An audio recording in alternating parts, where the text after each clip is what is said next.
Hey, what is up guys? So today I want to talk about Yu-Gi-Oh! Is not a fair game, and it probably will never be a fair game. And I don't want to sound like too negative in the video, but I just wanted to get that across because a lot of people have been asking me via the live streams, as well as like when I just duel against someone, some people will be like, wow, that doesn't seem fair at all, or you know, that kind of thing just happens a lot in Yu-Gi-Oh! Where you're just like, wow, that seems super unfair. But anyways, what you see in front of me is chess. I'm sure a lot of you guys are already familiar with this game. And I want to use chess as an example for this video because I'm going to use it to demonstrate a lot of the game mechanics that are in Yu-Gi-Oh! Through chess, just because a lot of people are newer to Yu-Gi-Oh! And a lot of stuff that we're going to be talking about won't make sense to them because they just haven't played the game. They don't have that understanding of mechanics. So what I'm going to do is I'm going to explain it through chess, and I think a lot of you players, even that if you're a veteran, you can learn a lot of things from this video. So it's a great video, whether you're a veteran or if you're a beginner Yu-Gi-Oh! Player and you're looking to get into the game, because this is essentially why I'm making this, is to show other players how the game works, because a lot of people ask me, is this another card game where it's got RNG, where it's super crazy, where you could be winning the whole game and your opponent gets one card and they could win the game off that one card? And the answer is yes, because some people dislike that concept of, you know, the top deck, you know, heart of the cards kind of thing, and that does happen in Yu-Gi-Oh! Sometimes. But let's go ahead and get started. So first off, I do want to mention again that this is not a fair game at all. Unlike chess, you do not have the same pieces. Like in chess, when you start out, think of Yu-Gi-Oh! If you guys were both playing a structure deck. If you guys were both playing the exact same copy of a structure deck, you would be on equal grounds going in. I'm talking about before even one card is drawn, before you get your starting hand, you are at least on a equal playing field as far as your card pool. So what I'm trying to say is, in chess, both players have 16 pieces. All 16 pieces on the black side and all 16 pieces on the white side are exactly the same. There's no difference in this at all. So you're going into the game with an equal opportunity to win. So there's no, well, with the exception of the white player gets to go first. That's just how chess works. But it's not that big of a deal when you compare it to some of the game mechanics in Yu-Gi-Oh!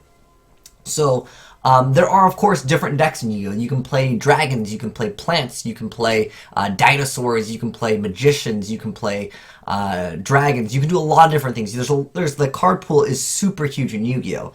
And I want to mention that not everything is balanced. So, say for example, like dragons and plants, they're on different playing fields.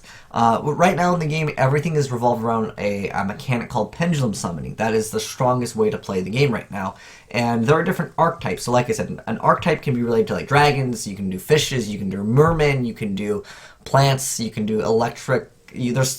The doors are open for what you want to play, but not all of them are even balanced at all. Like, for example, a Crystal Beast deck will not be able to beat what's called Pepe, and there's just no chance in it. Yes, I know someone's going to make the argument, but if the guy is really bad, or if he draws, your chances are like 1%, and like, even then, like, it's really, really, really slim to win with that Crystal Beast versus like the best deck of the game. Your chances are very slim unless your opponent is like doesn't know the mechanics of the game. Like if you take two players that have the same amount of game knowledge, Crystal Beasts are almost never going to win. That's just, I mean, like I said, there is that small chance if you believe that you're going to win. Yeah, go for it. But like for the most part, Crystal Beasts will not beat like magician like pendulums. It's just not realistically going to happen. Now, another thing I want to mention in this game, because this is a very expensive card game, some cards are very expensive. Like, we have Solemn Notice coming out in the game, and that's easily going to be, like, at start of sneak peek, is easily a $100 plus card, right? So, let's say, for example, the black player over here could not afford it. Okay, you guys are going to call me racist. Alright, let's say the white player cannot afford Solemn Notice. Alright, so let's say he just can't afford that card. So it's just not even in there. So you're already going into the game with a disadvantage. So that is just one thing that you'll have to keep in mind in this game, because certain cards are over $100. Certain cards go over $300. This is, you know, very rare, but these cards are very hard to obtain. And some people will, like I said, they'll go in, they want to play the game, they would love to play that card, but they can't afford it, so they just can't play it. And you're already going in with one disadvantage right there. So before the game even starts, you're already at disadvantage. Now, of course, there are times where you might not even draw the card, so therefore you can't use it anyway. So you can tactically make that argument that, well, he didn't draw it, so it was irrelevant in the game. But it still gives you a disadvantage tactically, and I wanted to really mention that. But another thing I wanted to mention is more cards does not make your deck better. Logically, if you look at a game like chess, for example, you would think, oh, you know, even if they were just pawns, right? Like, let's say, like, even if you had really bad cards, like whether it be cards like Sparks or just terrible cards, having more would be better. And like logically, you would think, oh well, if I have a bigger card pool, that would, you know, give me more options, right? But the thing is, when you have more, let's say pawns, for example, like bad cards in your deck, or even if they're just medium cards, or just they're not the good cards, they're not the queen or like the rook or the knight or bishop, they're not like the strong, powerful cards. And in Yu-Gi-Oh, since you very rarely will ever use all of your cards in your deck, that being 40 cards is pretty much what everyone plays, simply because it lets you have a higher chance to draw the cards in order to be able to use them. So once you go into the game, like once the game is started, you don't have access to all of your cards because you don't know what you're going to draw. That's where the RNG mechanic comes in, and there is a chance of luck, so to speak. Now, of course, you can raise your chances of drawing certain cards by playing multiple copies. So, like, let's say, for example, you really like the queen. Of course, the queen is unarguably the best chess piece in the game. Well, unless you're going to say, oh, well, if you lose the king, you lose. But, like, arguably, the best piece in the game is the queen. So imagine if you could just run 3 copies of the queen. Of course you would do that. There's no reason not to. Again, if you can't afford a card, you know, that can be a thing as well. So keep that in mind. But yeah, there's no reason why you wouldn't want to play like 3 copies of like the most powerful card. Again, unless you can't afford that. But you don't know what you're going to draw. So that is a huge factor in the RNG mechanics. That goes with like every card game though. You can't say like it's Yu-Gi-Oh's fault for having like, you know, RNG and like you draw 1 card per turn. But the thing is, in almost all card games, you're going to have this factor of like you don't know what you're going to be using. So let's say, for the sake of, you know, a basic example, when you're playing chess, since there's 16 pieces, you would have to roll a 16-sided dice every single turn, and that determines what piece you are going to move. Because in Yu-Gi-Oh, even if you have the most powerful card, like the queen, you might not draw it. So therefore, it's pretty much irrelevant the entirety of the game, because if you don't see it, yeah, you can't use it in the game. So with chess, obviously, yeah, you can just use it real quick, no problem at all. And I also want to mention that, like I said before, like you might not be able to use the queen. Sometimes there are certain game mechanics that make it so you can't use the queen, or you can't use powerful cards. You have to use like small monsters that, like, for example, like they're unaffected by certain cards that are too weak, or maybe they're unaffected by cards that have too much attack. There are certain things that have shut down mechanics. So for the sake of keeping it simple, again, going back to keeping it simple with chess, let's say that your opponent has a specific card that says, when this card is on the field, let's say for this one, let's say if this specific pawn is in like this specific square, and it's alive and it doesn't die, you can't use anything except for pawns. That there are certain mechanics in Yu-Gi-Oh where like they make it so you can't use spells, you can't use traps. Or let's say, for example, if this specific pawn is right here, your opponent cannot use bishops, queens, or bishops, queens, rooks, and knights. Like there are certain game mechanics that you think, what the heck, this is crazy.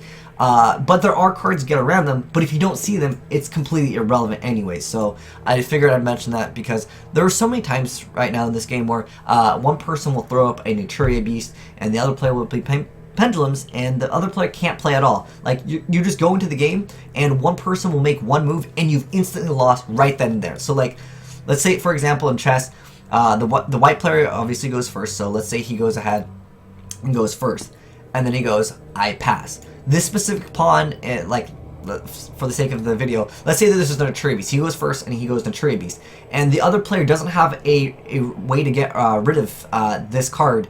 He can't play. He literally cannot use any cards in his hand because they're all spells. And that happens. It's really unfortunate when it happens, and a lot of decks are using this kind of shutdown mechanic, whether it be Vanity's Emptiness, whether it be Naturia Beast, or certain cards, in fact, in this game are immune to everything, and those cards are really insane. We just had a card banned called the Towers, and could you guys imagine a queen that can never be destroyed?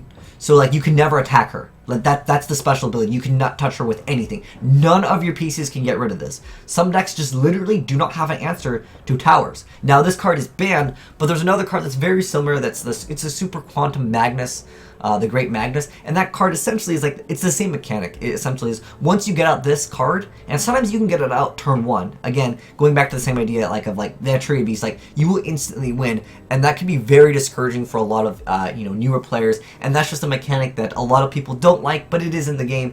To me, it's worse than critical hit. It's not even opening up super well and gaining a huge advantage. It's literally, I've made this one card. If you do not have a specific card to counter this card, you've instantly lost the game. And like I said, it is kind of unfortunate, and it'll cause you to definitely table flip, rip and pepperoni all the pieces. But yeah, it'll definitely cause you to do a table flip, and it'll make players upset. But I don't want to say like it doesn't happen very often, because right now, let's be honest, guys, Tree Beast turn 1, it's pretty irrelevant in the game. Also, going back to some of the cards that, like, even if you draw them, like, you can't use them because maybe your opponent is shutting things down.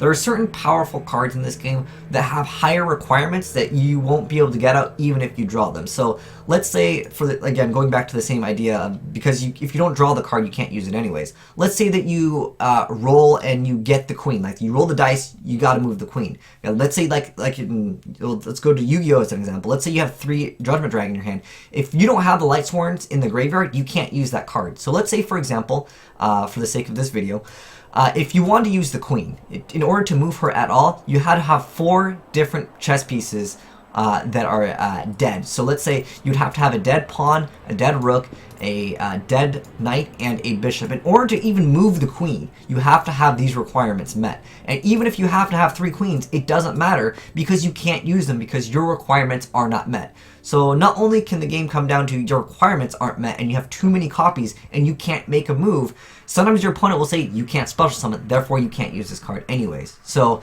that is another mechanic that is pretty strong in the game. And like I said, it comes to the same mechanic as sometimes, in any card game, you could just draw bad hands. It does technically happen. And yeah, it's just something that happens. Another thing I want to mention is certain cards outclass other cards. So, for example, I don't even know why I'm moving these like in the correct spots. But anyways, certain cards outclass certain cards. So you can be going into the game, like I said, like certain decks counter certain decks, so you'd be at a disadvantage already. But there are certain cards that outclass other cards, and usually the card that outclasses the other card is more expensive. For the sake of this video, yes, I know that there are certain circumstances where one of the cards will be better than the other. But for the most part, let's say, for example, you can't afford Regeki. Regeki, it's a pricey card compared to Dark Hole. Dark Hole is like nothing. So let's say instead of him having a pawn, he had like an extra rook. I know that a rook and a pawn are, that's leaps and bounds ahead. But like there are certain times where Regeki is really needed over Dark Hole. And if you can't afford one, then, well, I'm sorry, you're out of luck. You're going into the game again with a disadvantage. And we talk about Wiretap versus 7 Tools of the Bandit. There are certain cards that just simply outclass other cards, and there's no reason, for example, in chess, why you would take a pawn over a rook. Like, obviously a rook is just a much better piece. But that said, I know we've talked about a lot of this stuff, and it could discourage some players from playing the game. But at the end of the day, Yu-Gi-Oh! Is a card game that is much to give you entertainment and have some fun, and Yu-Gi-Oh! Is all about just having fun in the game. There's also crazy game mechanics like Exodia. For example, for the sake of like chess, the best example of Exodia, yeah, you can start out the game, you can instantly win, but let's say like certain chess pieces need to be in a certain formation. So let's say like if you make this certain formation, you've won the game, something like that, along the lines of that. That could be Exodia. There are certain really cool mechanics that like totally change up the game, and I think that those are really cool in Yu-Gi-Oh! I really do enjoy some of the crazy game mechanics, whether it be Exodia, Final Countdown. Well, Final Countdown's pretty annoying to play against, or things like the Destiny board. There are really other crazy game mechanics. But like I said, Yu-Gi-Oh! Is a game that's meant to just be for fun. It's not a really great competitive card game in the sense that if you want to be making a living off simply just playing the game, you cannot do that because the prize pool in this game does not support it. So the only reason why most of you guys should be playing Yu-Gi-Oh! Is for fun at the end of the day anyways. So have some fun playing Yu-Gi-Oh, guys. If you guys are, again, newer to Yu-Gi-Oh and you want to understand if the game was fun or not to play, try it out yourself. I recommend not buying the cards first. I recommend trying the game online first. I'll leave a link down below in the description box for a free application that lets you play Yu-Gi-Oh, and it will give you access to all the cards, so you won't have to worry about, oh, I can't afford certain cards. They're all available for free at the start, and the application is free. There's really no reason why not to at least try that. And then if you enjoy that, if you want to pick up the game in real life, feel free to do so. But just try to hold in your rage quit. I love the table flip in this game. It's just so freaking satisfying. But anyways, thanks for watching, guys. If you have any suggestions or any thoughts, concerns, let me know in the comment section below. Let me know what your thoughts are on this. Let me know if you guys had any other like cool little game mechanics that you want to talk about. Because I thought the Queen and like the Judgment Dragon was kind of a cool like idea, where you had to like have 4 dead pieces, and then like once this card is once that just pieces out, like it has some really cool effect, like like let's say for example, okay, so going back to the specific card that makes it so like it requires like 4 dead cards that have a different name, so like this would be like the equivalent of it in this game, but like her effect in the game would be really powerful. So like her effect essentially would be to get rid of everything that your opponent controls. Like that's Judgment Dragon in chess form right there. Yeah, well, it technically destroys your own too, but you know what, this all you need. If your opponent doesn't have anything, you can smack them directly for game. That can be a thing too. That was too freaking cool. But anyways, thanks for watching, guys. Like I said, let me know your thoughts in the comment section below, and if you have anything else to add into it, I'd love to hear your thoughts. But anyways, thanks for watching, guys. Been your boy Will Smith, signing out.